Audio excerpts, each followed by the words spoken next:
Olá, boa tarde. Começamos agora o Agricultura BR. Olá, uma boa tarde para você. Seja muito bem-vindo. Hoje é sexta-feira, dia 4 de agosto. Acompanhe com a gente o que vai ser destaque nesta edição.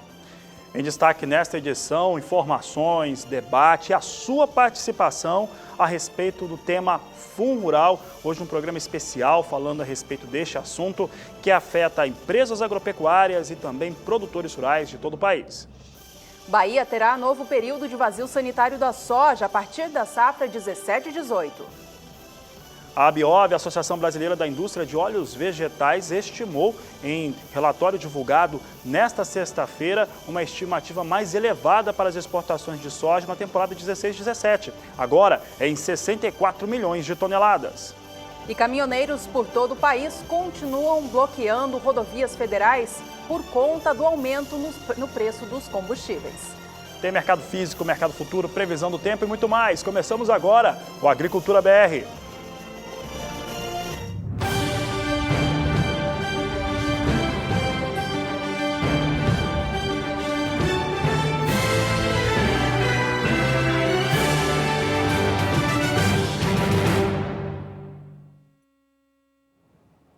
E o Agricultura BR desta sexta-feira promove um importante debate que diz respeito a todo o setor agropecuário do país sobre o Fundo Rural. Você logo mais vai acompanhar aqui advogados tributaristas comentando em detalhes a nova cobrança, as novas mudanças a respeito desta cobrança. Pode mandar a sua pergunta também. Para fazer isso é muito fácil, participe da enquete que a gente está colocando no ar. Pode pôr na tela para o pessoal de casa acompanhar, respondendo a dúvida. Produtor rural, qual é a sua dúvida sobre o Fundo Rural? Mande para a gente através do aplicativo WhatsApp. O número é esse que está aí na tela, 679-9656-2266. A gente já recebeu aqui vários comentários a respeito do Fundo Rural e também dúvidas de telespectadores. Você que também tem a sua, aproveite esse tempinho, já já os nossos convidados estarão aqui tirando todas elas.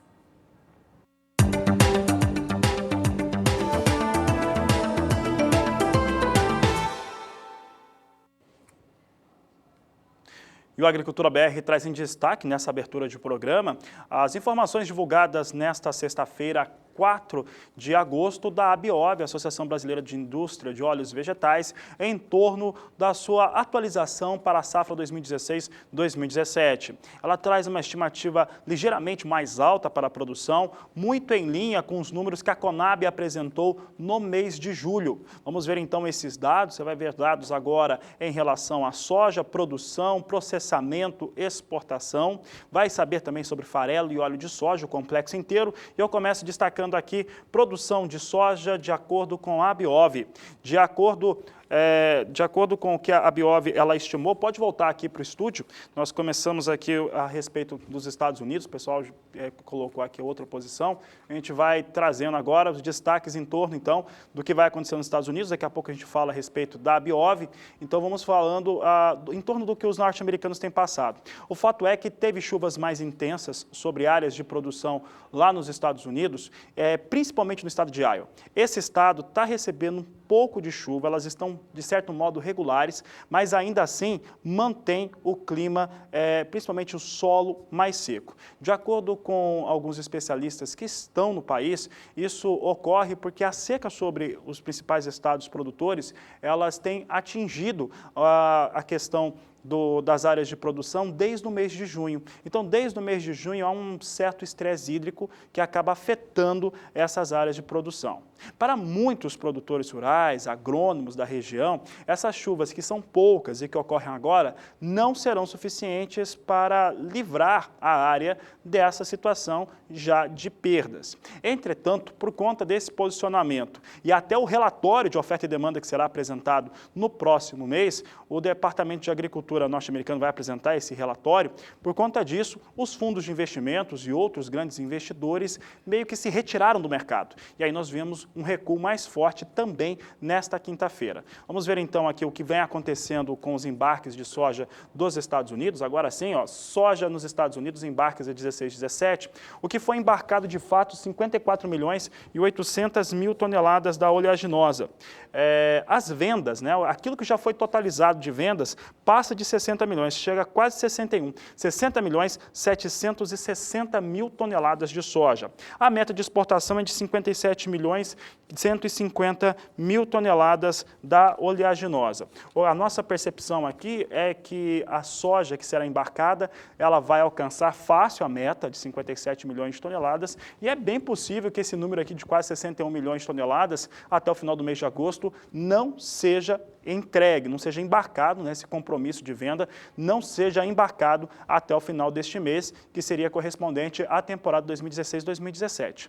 Nós temos agora soja em Chicago que reagia à saída dos fundos de investimento dos negócios. Veja só, soja em Chicago aqui muito próxima à estabilidade, posição de agosto vem estável, com alta de 0,05%, 9 dólares e 51 cents o bushel, setembro 9,57, 0,39, novembro 9 dólares e 62 cents mais 50 o bushel, alta de 0,20%, janeiro de 2018, 9 dólares e 71 cents mais 50, com elevação de 0,18%. Aqui no Brasil, o dólar comercial opera em movimento de alta frente ao real, com divulgação de informações positivas sobre o mercado de trabalho norte-americano, aumento dos postos de trabalho e aumento também do salário dos trabalhadores do país servem como base para ditar o rumo da economia do país mais influente neste setor no mundo. Vamos saber como a moeda se comporta neste momento aqui no país. Neste momento, o dólar comercial vem com leve alta de 0,22%, cotado a R$ 3,12 mais um.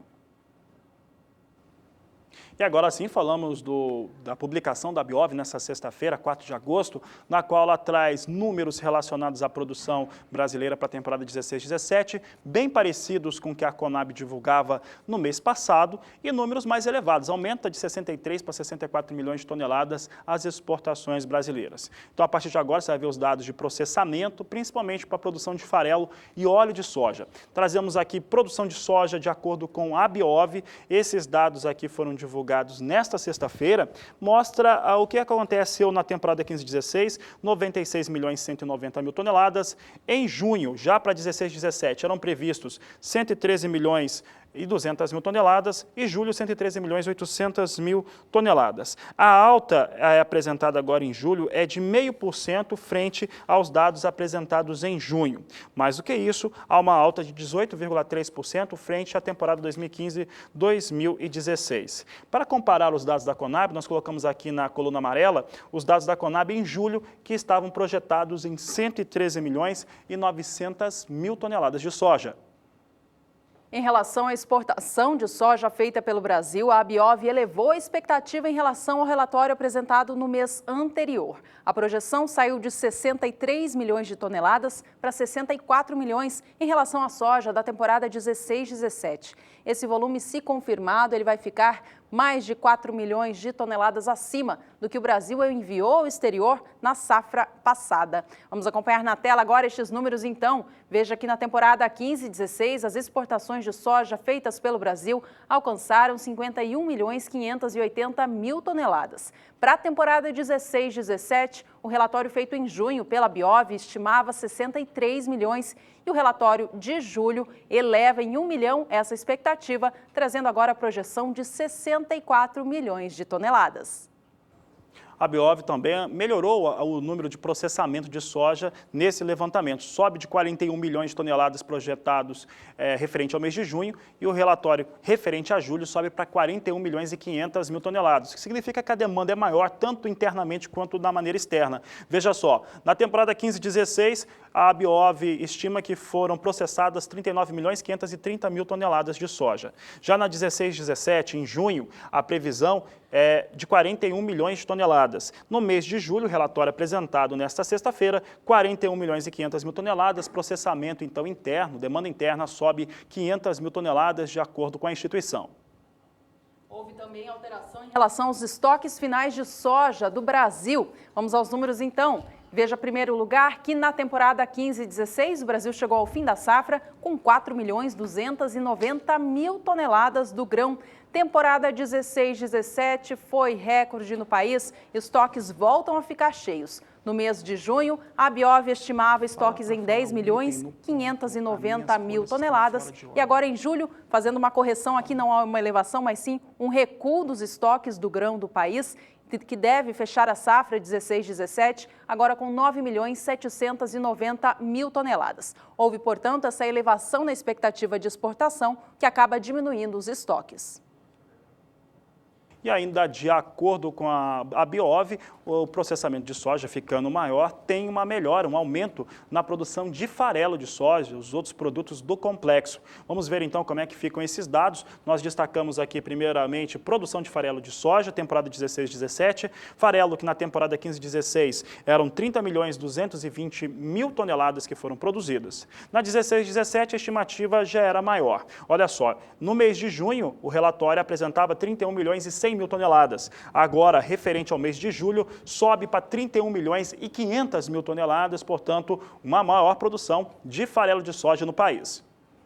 A produção de óleo de soja também fica maior nesta temporada em relação à temporada passada. E a projeção para a safra ampliou em relação ao relatório anterior. Vamos aos números. Veja que na temporada 15/16, a produção de óleo de soja do Brasil alcançava 7.880.000 toneladas. Para a safra 16/17, em junho a Abiov estimava 8.100.000 e agora no relatório de julho ampliou em 100.000 toneladas essa expectativa, acreditando agora que o Brasil produza na temporada 16/17 8.200.000 toneladas do óleo do grão.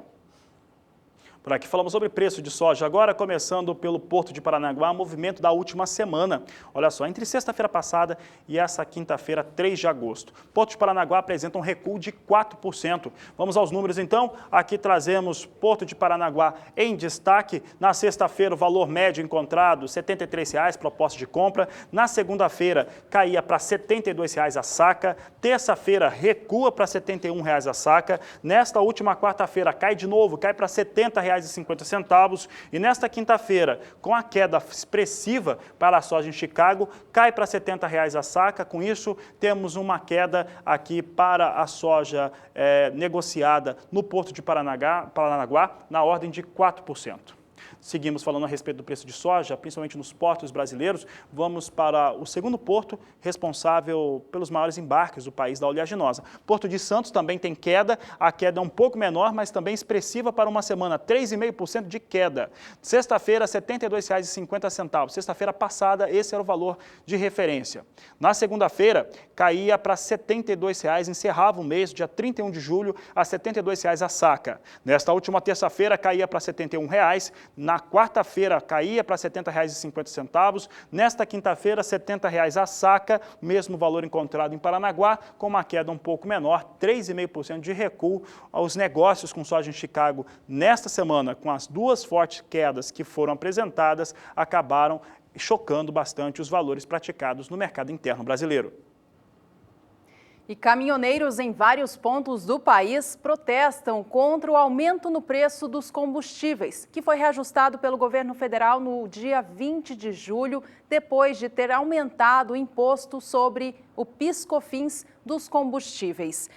Os protestos começaram na noite da segunda-feira, dia 31 de julho, e ao longo da semana ganharam força pelos estados.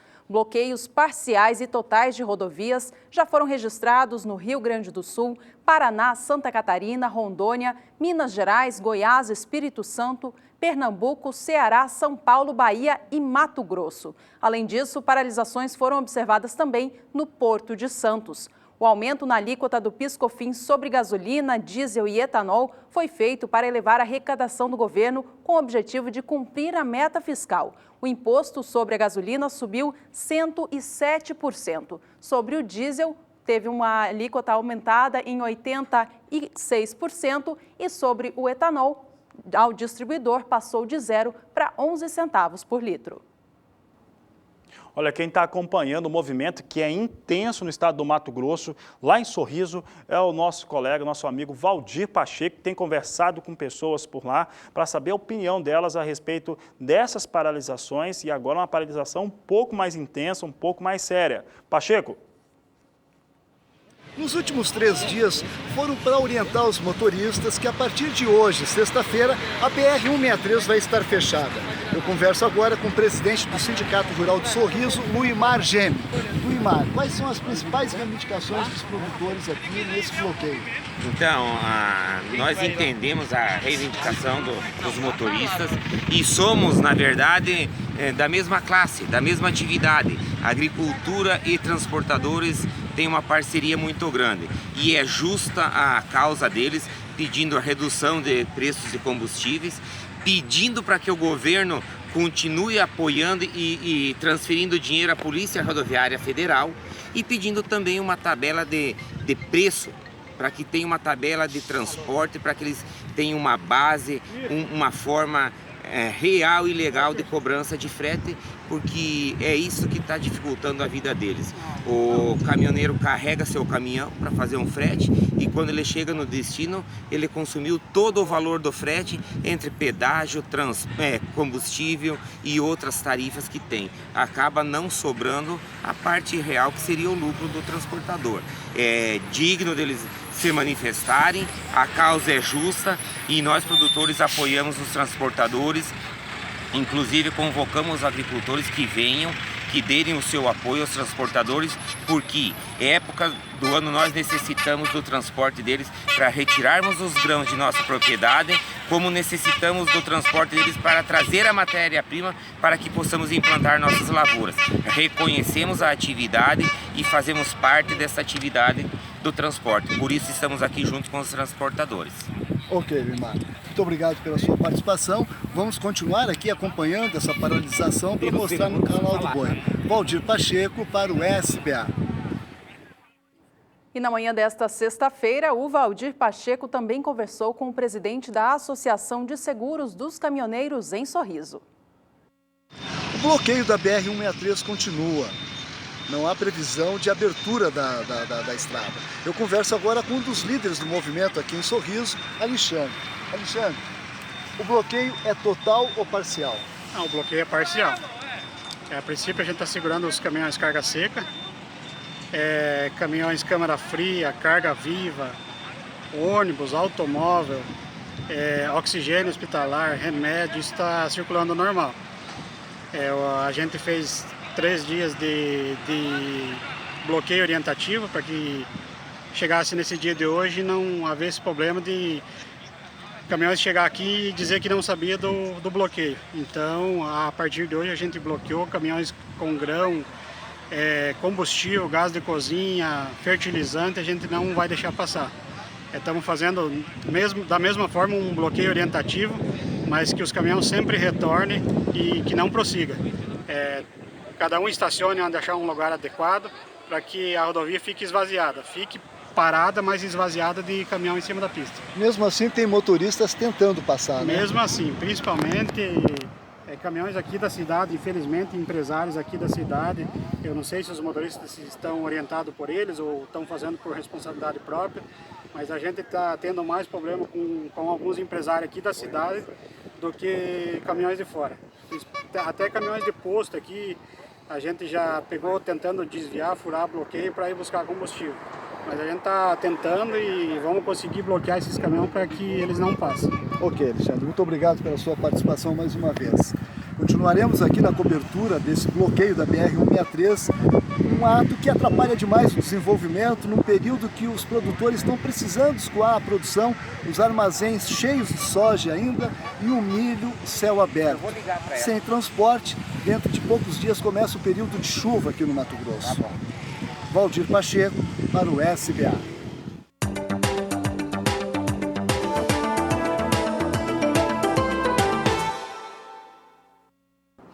A Bahia terá um novo período de vazio sanitário da soja a partir da safra 2017-2018. O tempo em que fica proibida a presença de planta viva da soja nas lavouras por conta da ferrugem asiática passa de 60 dias para 100 dias. Olha, a ferrugem asiática da soja foi identificada pela primeira vez na Bahia na temporada 2003-2004, mas foi controlada. Hoje em dia, no entanto, o fungo que causa a doença, ele está muito resistente aos produtos que são utilizados para contê-la. Por isso, houve a necessidade da ampliação desse período de vazio no estado baiano. A gente acompanha agora na tela quais são as novas datas e a comparação com o que estava sendo em vigor até a data da safra 16-17. A data, até, portanto, essa última temporada, foi de que o vazio tinha 60 dias de vigor, do dia 15 de agosto até o dia 15 de outubro. A partir da temporada 17-18, no entanto, esse tempo muda, ele se estende por 100 dias, começando no dia 1º de julho e se estendendo até o dia 8 de outubro. Com a alteração no período de vazio sanitário da soja por lá, também houve alteração na data final de plantio e também data final de colheita. Vamos acompanhar na tela estas alterações. Plantio da safra de soja na Bahia, portanto, a partir da temporada 17-18, terá que ser feito até o dia 15 de janeiro. E com isso, a colheita também teve a data alterada. Deve ser feita até a data 30 de maio. Vamos saber agora, então, com a Juliana Rezende, da Somar Meteorologia, como que o clima se comporta para Matopiba e para a Bahia, em especial, nessa fase inicial de plantio. Ela traz os destaques dentro do quadro Agroclima. Agroclima, oferecimento Biomatrix, sinal verde para alta qualidade em grão e silagem de milho. Boa tarde a todos. Durante os últimos períodos já vem sendo de tempo mais seco, especialmente na região do Matopiba. Essa falta de chuva já vem garantindo o declínio dos índices de umidade do solo de forma bastante expressiva nas áreas em vermelho do mapa. E justamente nessas áreas, em algumas localidades, a umidade está abaixo de 10%. No decorrer dos próximos 5 dias, a expectativa ainda será de tempo firme no Matopiba e também no interior do Nordeste até o dia 9 de agosto. Durante o segundo período, a tendência ainda será de tempo mais seco e falta de chuvas no Matopiba. Agora, durante o terceiro período, a tendência ainda será de tempo firme e sem chuvas abrangentes, especialmente até o dia 19 de agosto. E justamente durante os próximos períodos em que deve ser caracterizado a época do vazio sanitário da soja, especialmente na faixa oeste da Bahia, que só deve acabar no início do mês de outubro. A tendência agora ainda será de tempo mais seco durante o vazio sanitário, que acaba beneficiando os agricultores da região. E o Agricultura BR, a partir desse momento, começa a trazer em destaque o Fundo Rural. A edição de hoje do programa, ela é uma edição especial para tirar dúvidas dos produtores rurais. Então, o convite está feito, participe do programa conosco, mande a sua pergunta pelo Facebook, pelo Twitter, mas principalmente pelo WhatsApp. Pode colocar na tela, o número é 67 99656 2266. Na capital federal, a repórter Camila Xavier tem acompanhado essas decisões desde os primeiros debates e nos traz agora o entendimento de alguns representantes do setor do agronegócio.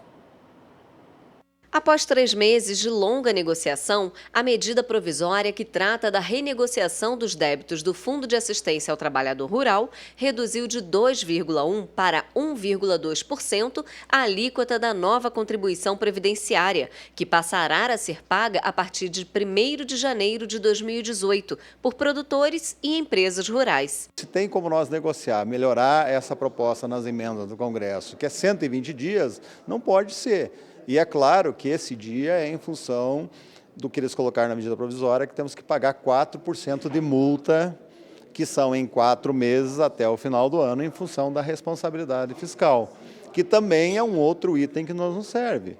Se é 4%, por que não pode ser 1%? E quando você tem esse problema ainda, quando tu tem deduções, na verdade, então nós tínhamos uma dívida, porque não recolhemos o Fundo Rural. Aí teve a votação do Supremo Tribunal Federal dizendo que ele é inconstitucional e, com isso, gerou uma inadimplência. Essa inadimplência está sendo rebatida na medida provisória e cria mais um problema. O que está rebatendo na medida provisória tem PIS e CONFINS. e isso não consta na medida provisória dizendo que tem que isentar o PIS e CONFIS desse desconto em cima da inadimplência.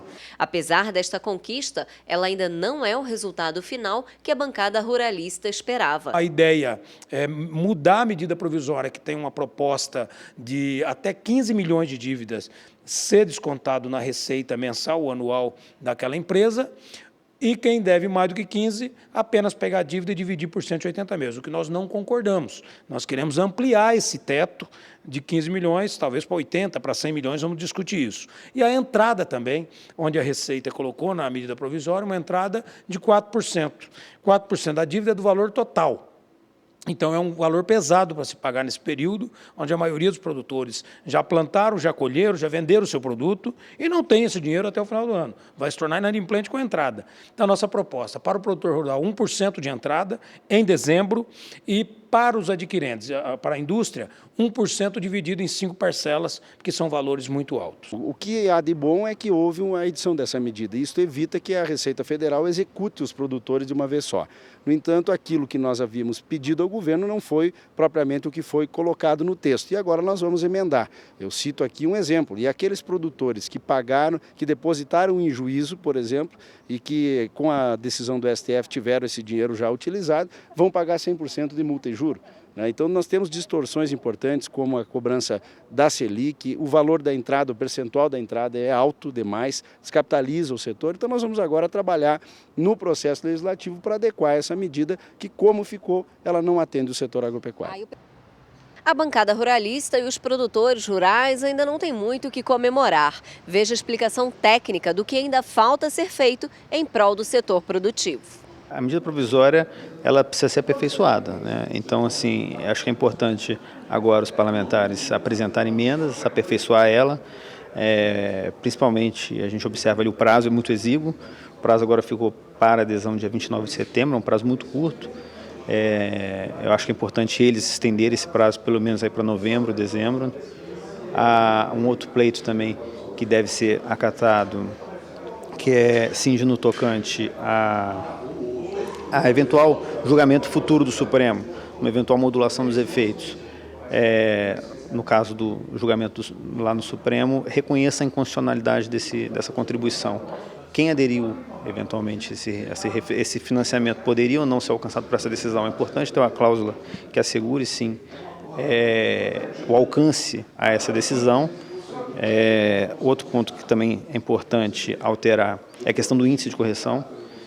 A medida provisória veio com taxa Selic, eu acho que é importante, pelo menos isso, IPCA, que reduz o índice de correção, para às vezes para não ficar impagável normalmente a dívida. Um outro ponto que a gente viu também é a não cumulatividade, que não veio. É um caso, por exemplo, do boi. O boi que compra um boi bezerro, ele engorda o boi e depois vende. Teria que abater aquele custo que ele já teve comprando um boi bezerro, só pagar sobre aquela diferença.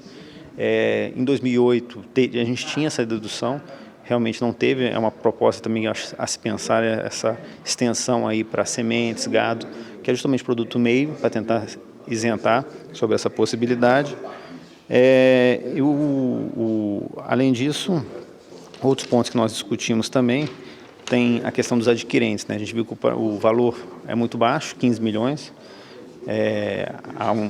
tem que fazer um estudo aí para verificar se esses 15 milhões alcançam muitos adquirentes ou não, porque a medida provisória estabeleceu que até 15 milhões poderia pagar com 0,8% do sobrefaturamento. Só que pouca gente tem dívida dos adquirentes de até 15 milhões. Lembrando que o prazo final para adesão ao Programa de Regularização Tributária Rural é só até 29 de setembro. Camila Xavier para o SBA. E no próximo bloco, a Agricultura BR promove um debate sobre o Fundo Rural. Daqui a pouco vamos receber aqui advogados tributaristas, também consultor de agronegócios do SBA, e também ouvirmos a opinião e as perguntas dos telespectadores para tirar todas as dúvidas sobre o Fundo Rural logo após o intervalo.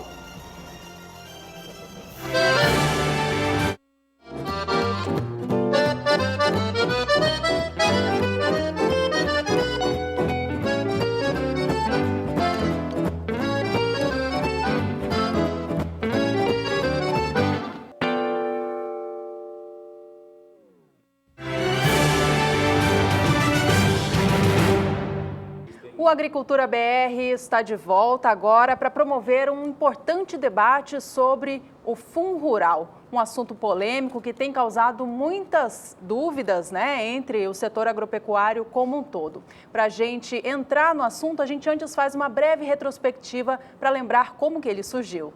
Bom, e o Fundo Rural, ele foi criado ali na década de 1990, ele veio com uma alíquota para atender necessidades do trabalhador rural, essa alíquota definida cheia em 2,3%. No ano de 2011, o Supremo Tribunal Federal considerou inconstitucional a cobrança desse fundo porque ele incidia sobre o faturamento bruto do produtor rural, sobre a receita bruta, e não sobre o faturamento dele, o que era uma exigência que não existia em nenhum outro segmento. Naquela época, portanto, muitos produtores rurais, eles deixaram de pagar esta taxa através de decisões judiciais. Em março desse ano de 2017, o Supremo Tribunal Federal suspendeu essa questão. E aí que começa uma série de questões e discussões, porque isso já era solicitado por produtores, por empresas rurais. A partir desse momento, tivemos aí muitos produtores e empresas não recolhendo essa tributação. E aí vem o chamado passivo, que é essa dívida que ficou entre a suspensão até a decisão final do Supremo, considerando essa questão agora de cobrança legal. E após meses de reivindicação da bancada ruralista, o governo federal, enfim, publicou a medida provisória 793 na terça-feira desta semana, dia 1º de agosto, alterando as condições de pagamento da dívida do Fundo Rural e também alterando a alíquota de cobrança. Bom, com isso, a alíquota que era de 2,3%, ela recua para 1,5% a alíquota cheia.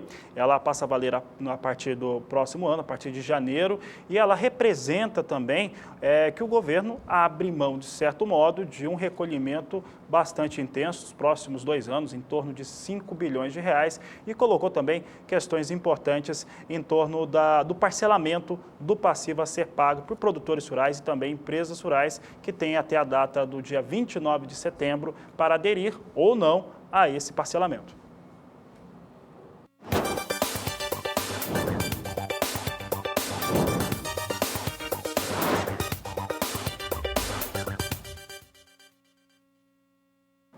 Para tratar de todo esse assunto, tirar as dúvidas de produtores rurais, telespectadores do Agricultura BR, do Canal do Boi como um todo, o programa promove hoje, portanto, esse debate. A gente recebe aqui advogados tributaristas, Gustavo Passarelli e também Marcelo Vieira para tratar desse assunto, e também João Pedro Cuti Dias, nosso companheiro, consultor de agronegócios do SBA. Bom, mudanças foram feitas, obrigada pela participação de vocês aqui. O que muda, enfim, para o produtor rural é satisfatório para ele? Gustavo. Bom dia a todos.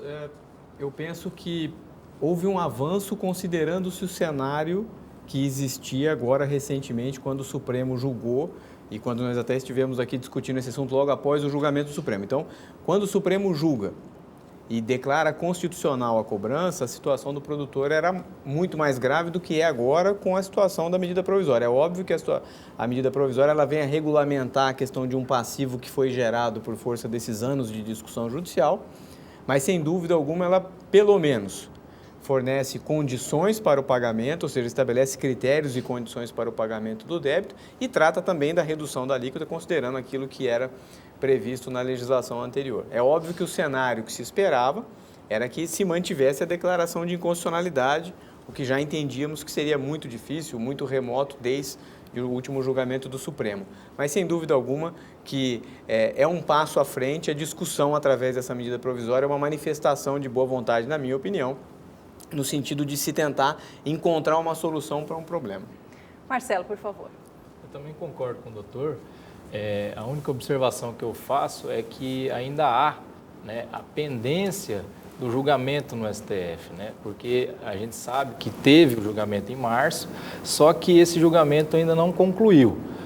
Só que a medida provisória ela já se antecipou para que, na hipótese de não existir modulação dos efeitos, ou seja, existir uma cobrança retroativa, o produtor teria uma opção para saldar esses débitos com melhores condições de desconto de juros e multa. Então, nesse sentido, é um alento para o produtor. Só que ainda não há uma decisão definitiva do STF sobre o tema, especificamente com relação à questão da modulação. Tá? João Pedro, você como consultor e como produtor rural também, consultor de agronegócio como produtor rural, o que você pensa dessas decisões sobre o fundo rural? Olha, colocaram um bode na sala.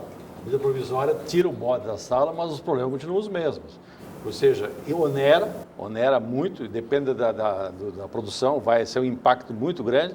Nós estamos vivendo uma fase em que todos os setores praticamente, com raríssimas e honrosas exceções, estão trabalhando com margens muito baixas ou negativas, exemplo do milho, e de uma hora para outra vem mais um compromisso para pagar. A preocupação é essa. E você também, não há uma isonomia entre os produtores pessoa jurídica e pessoa física. Pessoa física vai ter que pagar sobre o valor da produção. A pessoa jurídica pode pagar sobre a folha. Ele paga em cima da folha como paga todas as empresas jurídicas do Brasil, não só do meio rural, mas de outros setores. Eu acho que teria que ter uma opção, aliás, daqui para frente vai ter muitas discussões a respeito disso, mas teria que ter uma opção, talvez, de escolher, olha, eu vou para recolher sobre a produção, eu tenho ou recolho sobre a folha. Eu, pessoalmente, acho que seria mais justo recolher sobre a folha, o empregado paga uma parcela, o empregador paga 2/3, mais ou menos, do valor total, e é uma opção. O dinheiro para pagar isso aí vai ter que surgir, de algum lugar vai ter que surgir. Só que eu acho que em cima da produção bruta é um valor muito pesado. Vou aproveitar essa fala do João Pedro, e aí conversando com os nossos amigos advogados, essa questão da tributação sobre a folha, que era o desejo de muitos produtores rurais. Aliás, alguns produtores têm questionado ainda se não há ainda nenhuma discussão, né? O Marcelo adiantava agora que tem a decisão ainda sobre o STF, mas alguma coisa ainda que possa vir a acontecer em torno do Fundo Rural. Essa situação de tributar sobre a folha, ela é viável, ela é possível? Pode-se pensar ainda que podemos ter uma alteração como essa? Por favor, Gustavo, depois Marcelo. Acho que como o Dr. Marcelo mencionou, ainda estão pendentes de julgamento os embargos de declaração no Supremo, mas imagino eu que com pouca possibilidade de alteração do resultado substancial sobre a inconstitucionalidade. Sobre a constitucionalidade, na verdade. Com relação à tributação sobre a folha, esse assunto já vem sendo debatido de muito tempo. Na verdade, é um anseio bastante antigo, até quando se discutia a questão da inconstitucionalidade sobre... Seria uma grande conquista. Exatamente, sobre o pagamento em cima da produção. A grande discussão era a quebra da isonomia, porque você tinha outros setores da economia que contribuíam sobre a folha, enquanto o produtor ficava sendo penalizado com uma contribuição maior sobre o valor da produção. Isso já foi amplamente debatido. Eu tenho a opinião de que é bastante remota a possibilidade de se prosseguir no sentido de termos uma previsão de pagamento sobre a folha para o produtor pessoa física. Marcelo, por favor. Essa possibilidade teria que vir através de lei, né? Tem a medida provisória agora que está tramitando, ela vai ser encaminhada para a Câmara agora, e dentro dela poderia-se fazer uma emenda, né? Onde, além da alíquota reduzida para o ano que vem, colocasse uma opção ao produtor rural de escolha entre a tributação sobre a folha ou sobre a receita bruta. Então, há possibilidade legislativa de se fazer isso. Só que necessita de uma iniciativa política antes para culminar numa legislação que regule expressamente essa matéria. Bom, a gente vai partir já para as perguntas dos telespectadores, né? A produção pode colocar já na tela aqui para a gente ler, em conjunto com o pessoal de casa, o que o telespectador nos pergunta. Ele é o Círio Vicente Pérez, de Morrinhos, Goiás.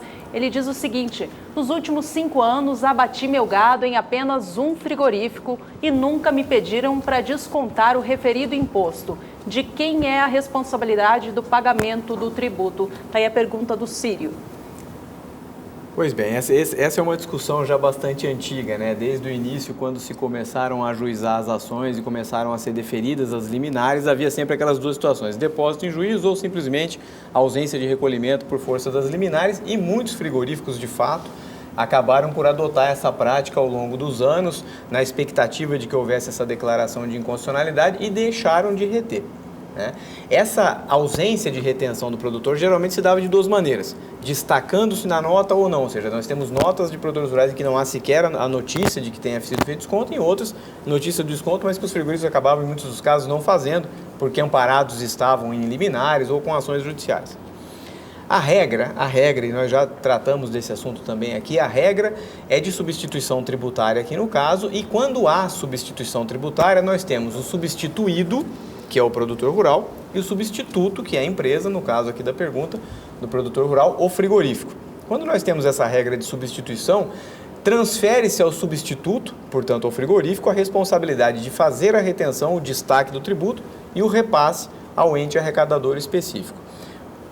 Nessa linha de raciocínio, na linha do que determina a legislação, via de regra, quando ocorre a entrega dos animais pelo produtor, ocorre a transferência da responsabilidade pela retenção e pagamento. Ou seja, em princípio, nós podemos afirmar, dentro de um cenário de normalidade jurídica, de que a responsabilidade é do frigorífico e o produtor não pode ser afetado. Se nós estivermos navegando no mar de normalidade, seria isso. O produtor rural não pode ser afetado, seja pelo frigorífico, por comercializadora de grãos, enfim, não teria como afetá-lo. Mas nós temos, obviamente, essa preocupação desse passivo que foi gerado ao longo desses anos e de uma eventual invencionice jurídica aí com o objetivo de querer se transferir para o produtor, porque muitas dessas empresas já estarão fechadas, não terão solvabilidade para pagar, então existe o risco. Mas se nós formos nos ater ao ordenamento jurídico, o produtor rural não pode ser responsabilizado. Bom, vou convidá-los agora para ouvir a participação também de algumas pessoas que estão conosco. O Jonathan Barbosa, que é presidente da Associação dos Criadores de Mato Grosso do Sul, também já esteve conosco em outras oportunidades falando sobre o Fundo Rural. Ele participa agora conosco, ele mandou um recado, fez um comentário a respeito do Fundo Rural. Você acompanha em casa conosco agora a mensagem do presidente da Crisul. Se forem olhadas para o caso, por exemplo, dos parcelamentos dos atrasados, para quem deve, o que não é o nosso caso, eu vou explicar o porquê, eu acho que foi um avanço. Agora, por que nós não entendemos que devamos pagar? Porque nós não fomos responsabilizados diretamente. Apenas a figura do contribuinte substituto é que tem essa responsabilidade. E quem deve cobrar, no caso a Receita Federal, ela deve intimar e notificar essas firmas. No caso de animais frigoríficos, são eles os devedores. Aí, se eles quiserem, posteriormente ao acordo que fizerem com o governo, eles poderão interceder a cada cliente deles, desde que comprovadamente mostrem que eles não receberam do cliente e que pagaram. Isso é uma questão para se fazer acordo ou para se discutir até na justiça. Agora, com relação à cobrança futura, houve também um avanço. Nós conseguimos, num trabalho junto à bancada do agronegócio, ruralista chamada, uma redução de alíquota. Nós que pagávamos 2,2%, e para frente teremos que pagar 1,2%. Ou seja, caiu 1%, um pouco mais. Já é alguma coisa. No entanto, só devo dizer o seguinte: a base de cálculo que está sendo cobrada pelo governo, entendida assim, está equivocada. Ela não pode ser sobre produtos, porque senão vai reincidentemente cobrar várias vezes, como disse, para se tornar aí a congestão de uma bitributação seguida. Isso é proibido pela Constituição, pelo direito tributário e pela lei em geral. Não se pode cobrar o mesmo imposto para a mesma finalidade mais de uma vez. Então, nós queremos propor que passemos a ter a incidência deste Fundo Rural pela folha de pagamento, o que é exemplo das operações urbanas. O trabalhador urbano, ele paga e o empregador paga na folha de pagamento. Se o empregado rural não é diferente, claro que não, também tem que ser pela folha de pagamento. Quando ele recebe o salário, aí desconta o que é descontar dele, do empregador é a mesma coisa. Então, que negócio é esse? Nós vamos pagar 2 vezes ou mais? Nós não concordamos com isso. Tá aí Jonathan Barbosa, parceiro aqui do Sistema Brasileiro do Agronegócio. Vou comentar com vocês essas questões aqui. O Jonathan estava falando a respeito desse recuo, né, na taxação. Na verdade, ela recua 0,8 pontos percentuais, né? João Pedro, você na condição também de produtor e também que tem visto essa situação, não é incomum os produtores rurais estarem falando a respeito desse mesmo tema, principalmente não seria nenhuma tributação em cascata, seria ela ser tributada realmente 2 vezes. Ali na hora que o produtor está trabalhando, principalmente esse perfil de produtor rural, na visão do relacionamento com o trabalhador, João, no seu entendimento, está dentro daquilo que se esperava o produtor rural, essa fala que o Jonathan Barbosa acabou de destacar? Olha, esse posicionamento? não é justo porque você, na questão da cadeia bovina, você tem o criador, muitas vezes vende o bezerro, alguém compra, recria, vende para o terminador. Você tem 2, 3 operações na cadeia, não é? Alguns fazem todo o ciclo completo, mas há muito comum isso. Mas se eu paguei, se o último comprador lá ele vai usar esses créditos do fundo rural? Eu acho que não. Então essa é uma questão importante, ele vai pagar 2, 3 vezes se o mesmo animal. Ele a hora que vendeu, virou bezerro, virou boi magro, e boi magro foi para o confinador. Então essa é uma questão complicada, você vai ter muito problema desse tipo aí. Muita gente que compra, que recria e vendeu e que não pagou. Então vai ser um problema sério. E uma outra questão é que você tem alguns setores da economia que você tem uma isenção tributária. O exportador, muitas vezes você não incide essas questões em cima do produto que vai ser exportado. Como é que vai separar? Bom, eu vou vender o meu bezerro, vai ser exportado ou não? Você tem essa outra questão. Tem a questão também que quando você vende para outro estado, você recolhe ICMS, vou pagar fundo rural em cima do imposto estadual. Você tem uma série de problemas que terão que ser definidos, que tudo isso acaba onerando, na realidade acaba onerando o produtor. Marcelo, esse posicionamento que o João trouxe agora, já tem algum delineamento sobre ele? Particularmente, por exemplo, a questão do ciclo completo hoje não é rentável para o pecuarista hoje. É muito mais rentável você criar por categorias, né? Fazer principalmente recria e engorda. Marcelo, hoje há algum delineamento para se impedir que se tenha essa bitributação, se acontecer ela 2 vezes?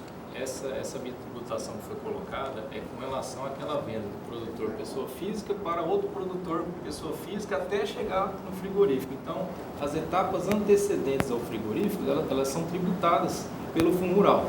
Isso aí é uma falha que há na legislação que implica nessa bitributação. A matéria que foi debatida no Supremo, ela se limitou mais à questão do adquirente da produção, ou seja, o produto final. Então, tem que se levar o assunto ou mediante uma alteração da legislação ou uma discussão junto ao Poder Judiciário sobre essa questão da bitributação que não foi objeto de decisão do Supremo Tribunal Federal. Então essa situação é uma situação à parte do que está sendo discutido atualmente com relação a essa cobrança do Fundo Rural. Só vou continuar essa pergunta para os dois, porque a impressão que você tem que esse é o debate futuro, né? Você ter essa situação, pecuaristas reclamando dessa situação. Gostaria de saber se hoje o produtor rural, principalmente o pecuarista, ele tem como acionar, entrar com ação, tem algum recurso em relação a isso? Marcelo, Gustavo, por favor. Bom, direito à propositura da ação ele tem, e fundamento jurídico seria com base nessa bitributação, que é vedado pela Constituição Federal você cobrar tributo sobre o mesmo fato gerador. Então, se ele está fazendo essa venda do produto e esse produto lá também no final vai ser tributado, no mínimo tem que gerar algum tipo de crédito para ele ou que não haja essa incidência. Então, a possibilidade jurídica de se discutir isso existe. Agora, o produtor tem que avaliar se é o melhor caminho o ajuizamento da ação judicial ou se aguardar uma definição, já que o assunto está sendo debatido no Legislativo agora. Por favor. Eu acredito também, concordo com o doutor Marcelo, que o momento é de cautela, né? Nós vínhamos em um cenário que acreditávamos que teríamos uma decisão judicial definitiva pela inconstitucionalidade, tivemos uma reviravolta, num cenário bastante pior do que está hoje, com a medida provisória, como o João colocou, alguns pontos já restaram tratados, mas ainda tem muita coisa para se discutir.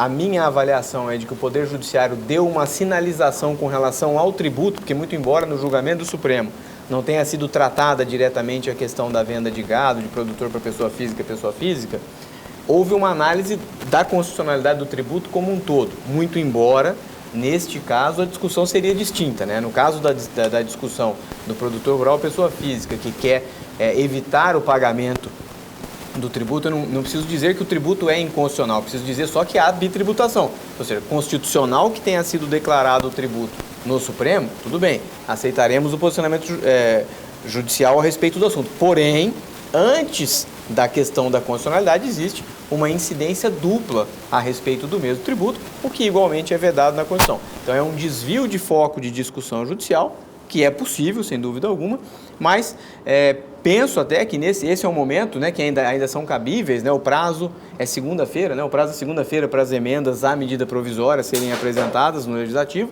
Isso vai tramitar, essas emendas podem ser tratadas e acho que o ambiente é propício para essa discussão legislativa, porque não há dúvida que uma iniciativa legislativa nesse momento produz resultados muito mais rápidos do que uma iniciativa judicial, porque são muitos anos de discussão.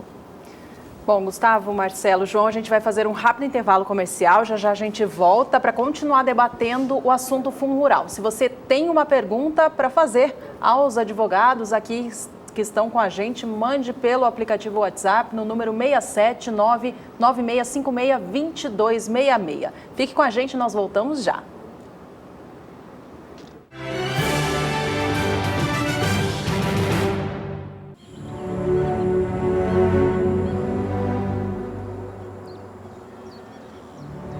Minha família, de pai, moraram todos na fazenda. Eles vêm do meu bisavô, depois veio meu avô, aí veio meu pai, que eu comecei junto com ele. Então, minha vontade era ter um filho, um menino. Aí vai um, nada. Vai dois, nada. Na terceira, não, tenho certeza que é homem. Eu falei, Jesus, podia dar uma mão aí para ver se essa menina vira pelo menos uma seguidora dessas coisas, senão eu vou ficar sozinho demais com isso.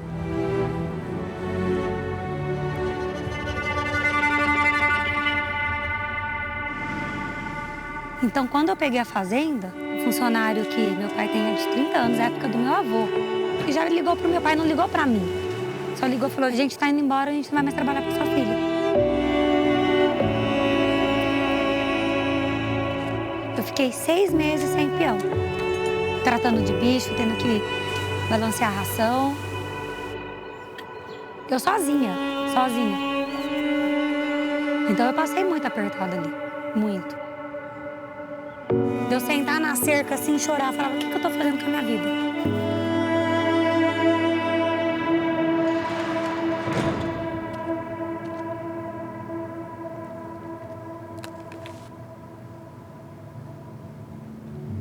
A Carol, para mim, é tudo aquilo que eu queria. Eu nunca pensava que ia nascer uma pessoa que ia me completar tanto igual ela. Na minha cabeça era homem. Na verdade, eu estava errado. Eu vivo assim, muito focada, querendo ser muito igual ao meu pai. Muito. O respeito que eu tenho por ele é muito maior que tudo. Porque ele conseguiu tudo na raça. O companheirismo que meu pai e eu, nós éramos juntos, é ela junto comigo. Então tem hora que eu penso que ela quase fica no lugar do meu pai comigo.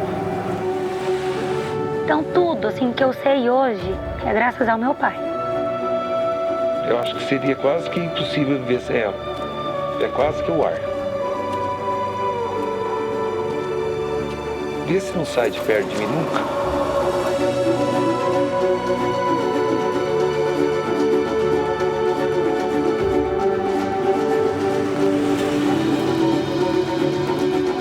Família é tudo.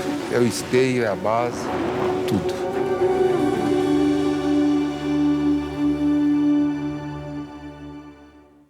E o Agricultura BR segue levando a você informações importantes a respeito do Fundo Rural. Nós estamos hoje aqui respondendo a essas questões que são importantes para os produtores. Hoje estamos aqui acompanhados de 2 advogados, Gustavo Passarelli, Marcelo Vieira e também o nosso companheiro de trabalho, João Pedro Couto Dias, consultor de agronegócios do SBA.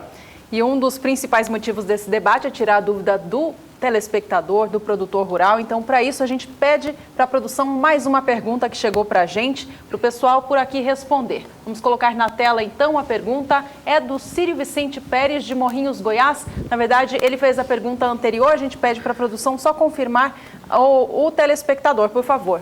É o mesmo, eles estão me confirmando, é o mesmo telespectador. Tem uma segunda pergunta. Como consultar a Receita Federal se tem alguma pendência e o valor do imposto? Pergunta do Círio Vicente Pérez de Morrinhos, Goiás, mais uma vez. Por favor, Marcelo. Bom, consultar pendência, a Receita disponibiliza no site um portal virtual, onde o contribuinte pode acessar esse portal e verificar se existe alguma pendência. Com relação ao Fundo Rural, o aconselhamento que se dá é que ele faça um levantamento contábil das operações que ele realizou nos últimos 5 anos, que seriam, na verdade, as notas fiscais de saída dos produtos, e se calcule o Fundo Rural para fins de provisionar ou de tomar uma decisão com relação a esse parcelamento ou a regularização dessa dívida. Mas a questão da pendência junto à Receita Federal pode ser feita uma consulta. A apuração do valor do Fundo Rural, se não tiver na pendência da Receita Federal, o contribuinte, com base na sua contabilidade, pode fazer essa apuração. João Pedro, seu perfil aqui, porque tem que estar com essas notas bem arrumadas, a parte de contabilidade, planilhamento, precisa estar bem cuidado na propriedade, porque senão você, de certo modo, perde controle, Marcelo e Gustavo. Não seria mais ou menos isso, João? Bom, nos últimos tempos, a maior parte das notas são eletrônicas, né? A maior parte das notas você vai, ou via eletrônica, você está, teoricamente, a Receita deve estar bem a par do valor que tem.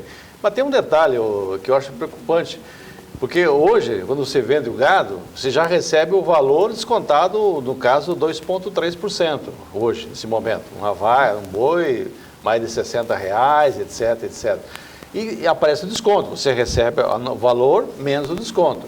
Agora, qual é a certeza que ele vai ter que o frigorífico recolheu?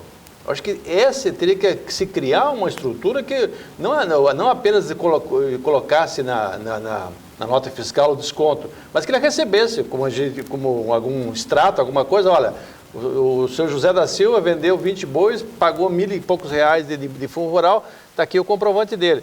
Porque senão, o que vai acontecer daqui uns 2, 3 anos, no Brasil, parece que frigorífico tem prazo de validade, você não tem frigoríficos muito antigos no Brasil, há um processo de renovação constante disso. E como é que você vai saber se aquele que você descontou do teu valor que tu tinha que receber foi pago? Eu acho que seria uma coisa a ser pensada daqui para frente. Gustavo, vou reformular, a produção está pedindo para fazer a pergunta do telespectador, mas vou pegar essa fala do João, aqui hipoteticamente, tá? Imagina a situação na qual nós temos o produtor rural que teve o desconto na nota, os 2,3, que é o que acontece hoje, frigorífico não fez o recolhimento, ok?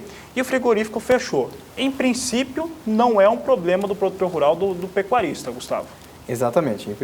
Como eu havia dito na pergunta anterior, assim, em princípio, em um ambiente de normalidade jurídica, o produtor rural não pode ser penalizado. Porque, em verdade, o que acontece? A substituição tributária é uma estratégia que o fisco, que o Estado tem, de facilitar a arrecadação. Ao invés de ele fiscalizar 1 milhão de produtores, ele pega 50, 100 frigoríficos e, consequentemente, fica mais fácil. Então, justamente por isso, na minha opinião, atribui-se ao Estado a responsabilidade de uma fiscalização mais efetiva, porque a figura da substituição tributária tem justamente essa finalidade de facilitar a arrecadação e também a fiscalização, porque é muito mais fácil ao Estado fiscalizar 50 frigoríficos do que 1 milhão de produtores.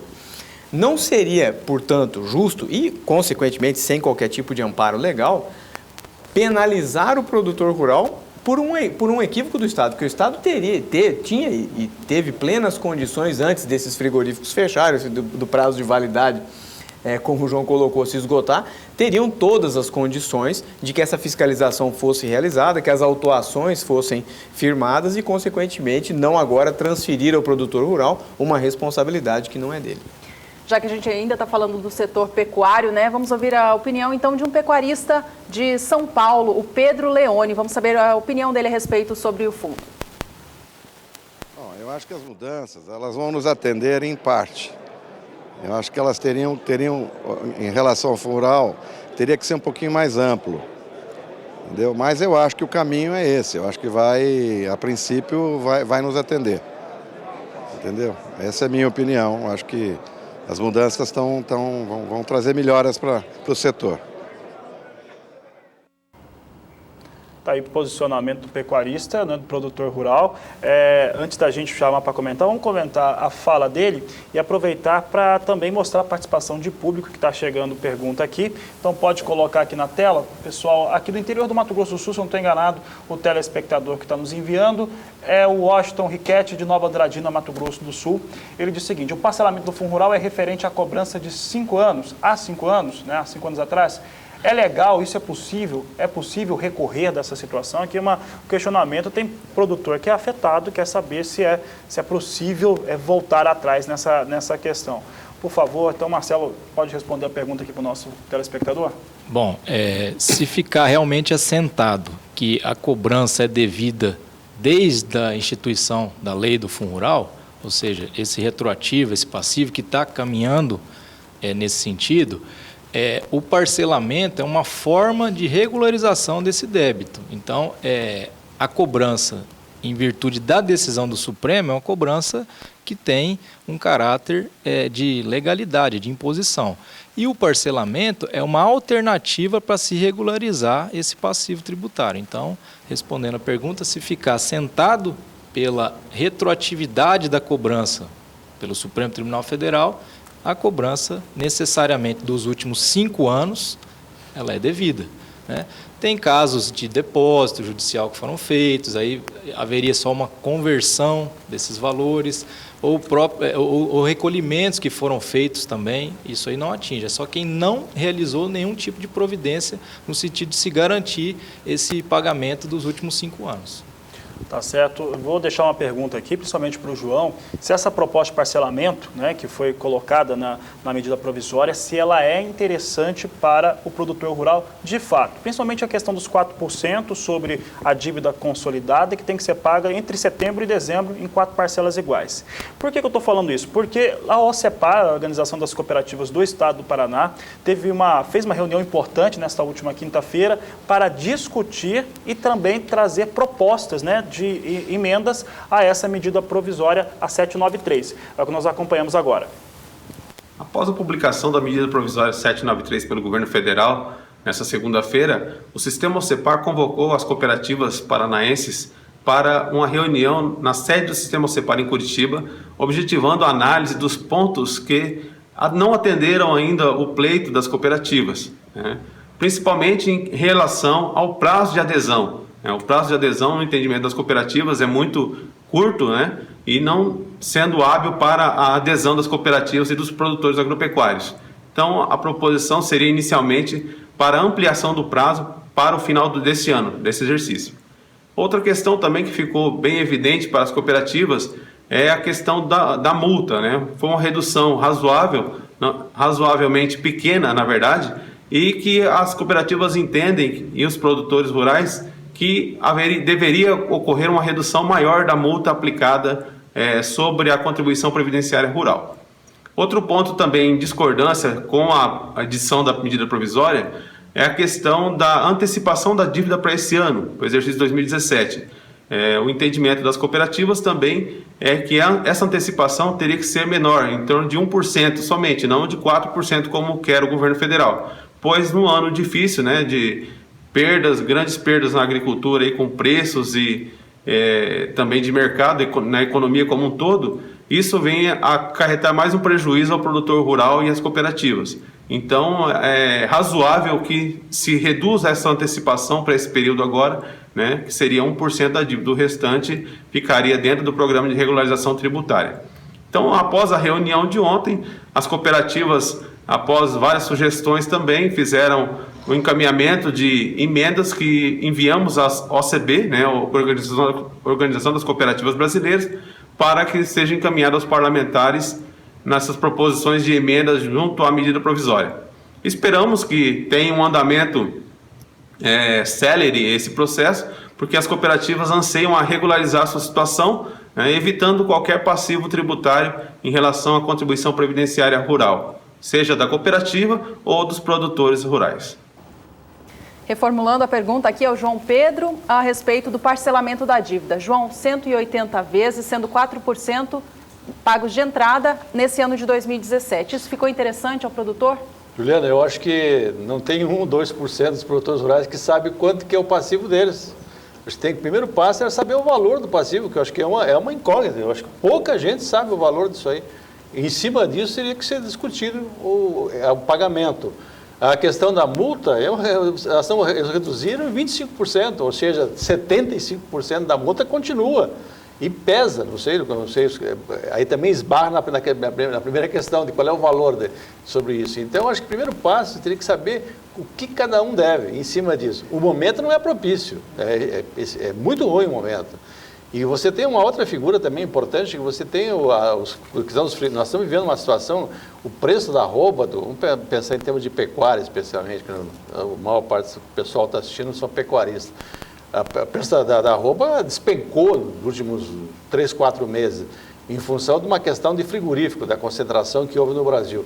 Agora, você imagina o seguinte, você tem uma série de frigoríficos aí que devem bastante. Acima de 15 milhões de reais de passivo, ele vai ter que dar uma garantia real.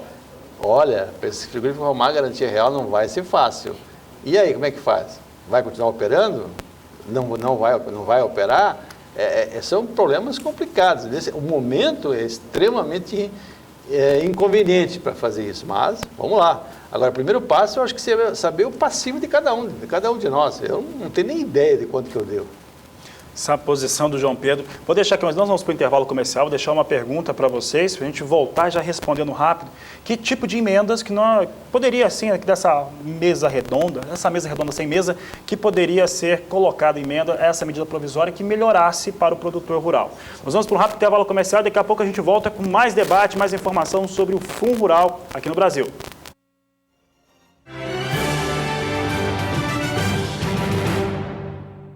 Agricultura BR de volta, ao vivo nesta sexta-feira, debatendo o Fundo Rural e as recentes mudanças sobre a cobrança desta taxa ao produtor rural brasileiro. No estúdio aqui a gente recebe Gustavo Passarelli, Marcelo Vieira, advogados tributaristas, e João Pedro Cuti Dias, para continuar debatendo esse assunto. Na saída do bloco anterior, Fabiano deixou a pergunta aqui: que sugestões de emendas vocês colocariam ao fundo? Pois bem, o momento é propício, né?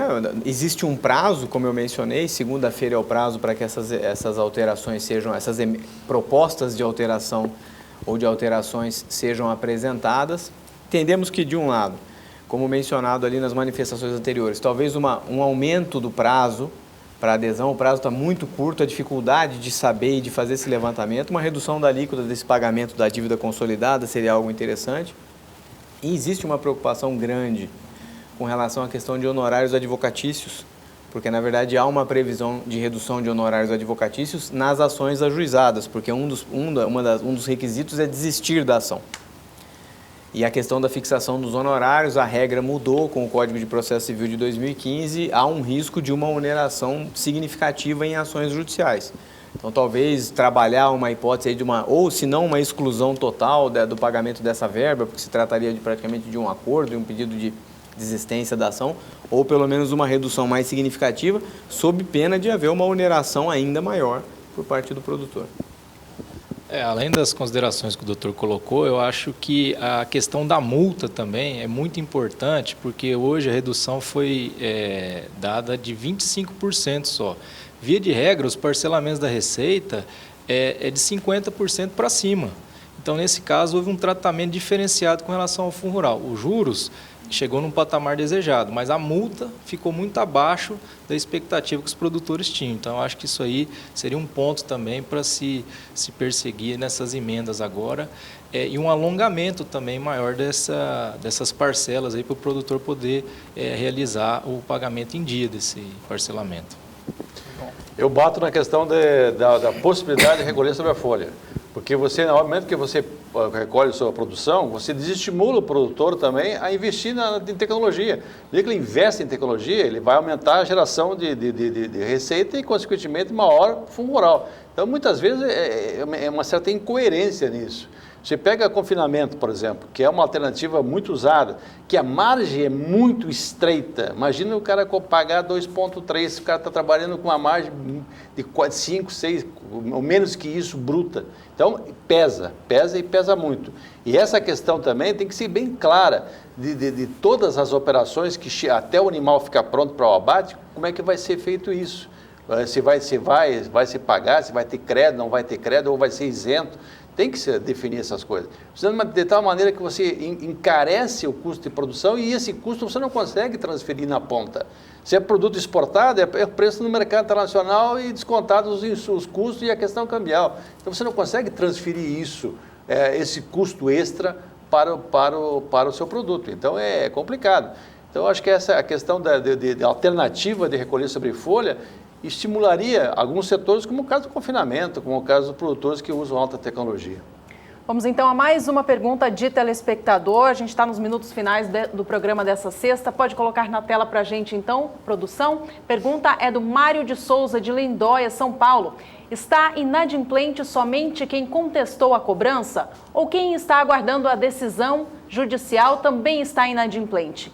Como fica a situação do que não foi pago? O que há de acertado e de concreto até hoje? E mais uma pergunta, como agir daqui para frente? O produtor Mário de Souza, de Lindóia, São Paulo, tem vários questionamentos, acredito que alguns já foram até respondidos. Era interessante focar aqui nas perguntas dele, como é que fica a partir de hoje, né? Essa questão de quem que está inadimplente de fato. Inadimplente está quem não está recolhendo, né? Então a questão é quem tem a obrigação de recolher.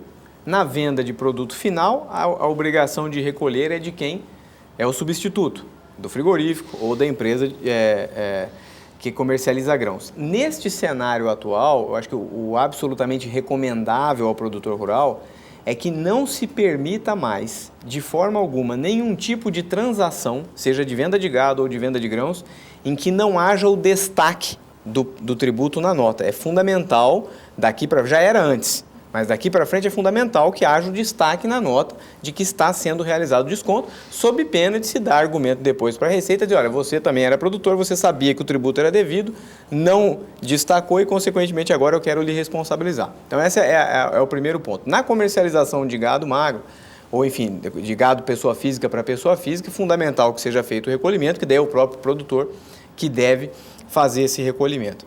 Com relação à ação judicial, como o doutor Marcelo bem colocou aqui, os depósitos judiciais que foram feitos ao longo do tempo, ao longo do período em que essas ações tramitavam, serão convertidos em pagamento e, portanto, com relação a estas operações, não há que se falar em inadimplemento, ou seja, o tributo foi recolhido, está depositado em juízo e a situação fica resolvida. Daqui para frente, realmente, é fazer o pagamento da maneira, dependendo da modalidade de transação. Tá certo, vamos continuar trazendo perguntas aqui dos telespectadores. Agricultura BR com participação do público, todo o país tem participado. Aqui mais uma pergunta de Princesa Isabel, né, da cidade, que está mandando aqui a pergunta. Está falando sobre questão trabalhista aqui também, estou misturando aqui. Ela não quis identificar o telespectador, mandou só a cidade de onde está falando. Mas olha só, tem um empregado recebendo salário, férias, 13º, e provavelmente os outros direitos que devem existir. Se eu assinar a sua carteira, ele perderá os 15 de fundo rural? Aqui uma pergunta, aqui vou pedir para o Marcelo responder. Marcelo, até nos explique qual que é o contexto aqui exatamente dessa questão. Bom, não tem uma relação direta a questão de férias, 13º e carteira de trabalho com o fundo rural. O fundo rural ele é recolhido para custear as aposentadorias rurais. Então não tem uma interligação de férias, 13º, isso aí são obrigações decorrentes da legislação trabalhista, a assinatura de carteira e recolhimento dessas verbas. O fundo rural é um tributo que é recolhido para custear esses empregados rurais quando eles se aposentarem. Então, essa que é a interligação que tem entre fundo rural e verbas trabalhistas que foram colocadas pela ouvinte aqui no A gente vai ouvir mais um comentário de representantes do sistema aqui do Brasil, no sistema do agronegócio. Agora a gente escuta o Celso Regis, ele que é presidente do sistema OCB em Mato Grosso do Sul. O programa de regularização tributária rural anunciado pelo governo, ele vem de encontro à necessidade dos produtores rurais, porque permite a eles agora realizar os pagamentos que eles estavam, inclusive, muito aflitos, né? Todas as pessoas que tinham um passivo das questões tributárias do Fundo Rural poderão agora equalizar suas contas e o produtor rural ficar mais tranquilo e cuidar mais da sua produção, dos seus negócios. É bastante positiva. Qualquer tributação não é benefício, né? É benefício quando você paga o tributo e tem o benefício por isso. Como isso tinha uma disposição contrária a essas formas de pagamento, agora, então, com a medida do governo, temos uma maior facilidade para que os nossos produtores rurais ficam adimplentes com o fisco federal. Está aí o posicionamento do Celso Regis, presidente da OCB de Mato Grosso do Sul. Obrigado pela participação da Organização das Cooperativas no geral, em todo o Brasil. Vou fazer uma posição aqui, é uma posição que foi dividida com alguns telespectadores, com produtores rurais, em torno da situação, principalmente do condicionamento, né? Primeiro, até o último dia útil de setembro, precisa fazer adesão. Quando se faz adesão, aí eu gostaria que o Gustavo, que o Marcelo explicasse, quando se faz adesão, você também abre mão de uma série de fatores, né? Como, por exemplo, as ações que podem estar abertas. Então, esse é um fator. A segunda, e aí é uma pergunta para os três, começando pelo João Pedro, o governo determina, né, o pagamento de 4% sobre a dívida consolidada, e nós sabemos que a maior parte não sabe dos produtores o que é de dívida consolidada exatamente. E pagar isso consolidado sem os descontos, né? Esse é um fator importante. A dívida consolidada dos 4% é sem desconto nenhum, mesmo esses 25% que já não está tão interessante. Em relação a esse fator, João Pedro, 4 parcelas até o final de 2017 é uma maneira, foi uma ferramenta que o governo achou para conseguir fazer caixa em 2017 e cumprir meta de arrecadação, de meta fiscal para esse ano. Olha, o problema do Brasil é o seguinte, não há dinheiro que chegue para sustentar esse buraco do Brasil. Ou seja, nós estamos falando um déficit esse ano de 138 bilhões de reais consolidado. E cada vez menos esse recurso vem para a sociedade. O problema é que o Brasil tem que passar a limpo todo o processo. Que vai ter que ter dinheiro para a Previdência, não tenha dúvida nenhuma. Eu acho que tem que ser uma maneira justa disso ser recolhido. A única coisa que o produtor tem condição de opinar mesmo é no 0,2, que é para o cenário. É um volume significativo. Se pegar todo o volume que vai ser recolhido, é muito grande esse volume. Esse é o dinheiro que o produtor tem que, através do sindicato dele, através da federação do estado dele, questionar bem a aplicação desse recurso. Esse recurso tem que vir para o produtor de tal maneira que ele receba informações técnicas, que ele receba assistência, que ele receba, auxilie ele a se organizar para que ele possa resultar em melhor produtividade. Hoje, no Brasil, a mão de obra é um gargalo em qualquer setor da agropecuária brasileira. É uma chance que esse recurso seja bem aplicado. Aí eu pagaria com gosto, pelo menos, o 0,2.